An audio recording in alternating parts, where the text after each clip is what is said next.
Assalamualaikum warahmatullahi wabarakatuh.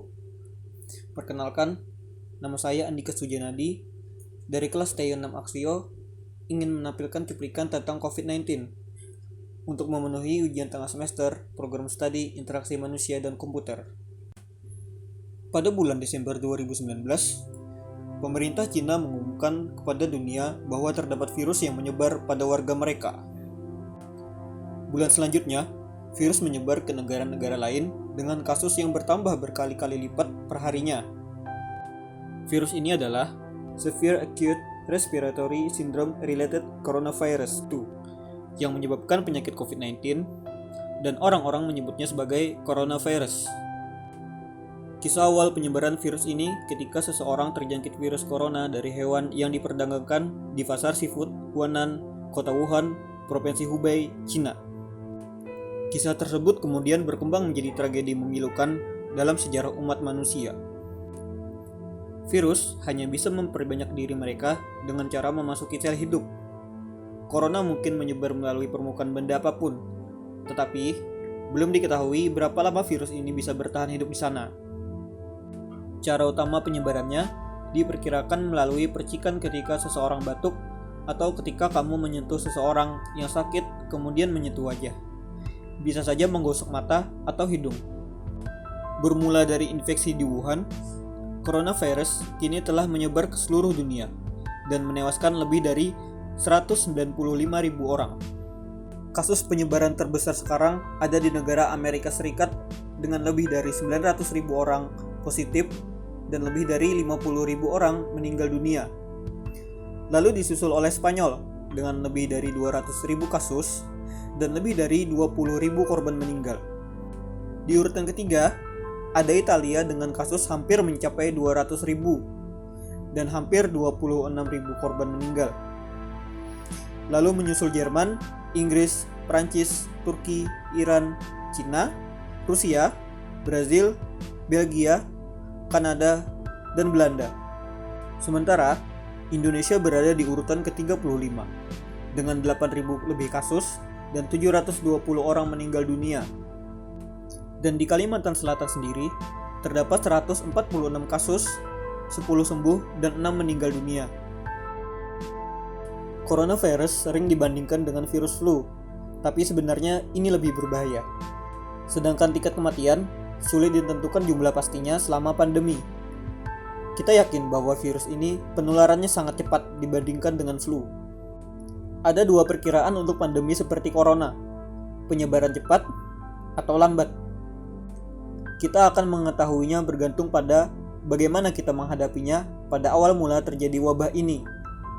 Pandemi cepat akan menjadi mengerikan dan mengorbankan banyak jiwa. Pandemi lambat pastinya tidak akan diingat oleh buku sejarah. Skenario terburuk untuk pandemi cepat dimulai dengan tingkat penularan cepat karena tidak ada penanggulangan untuk memperlambatnya. Mengapa ini sangat buruk? Karena dalam pandemi cepat, banyak orang akan sakit dalam waktu yang sama. Bila jumlahnya berlebih, maka fasilitas kesehatan akan kewalahan untuk mengatasinya. Sumber daya tak akan cukup seperti staf kesehatan atau peralatan seperti ventilator yang tersisa untuk menolong semua orang.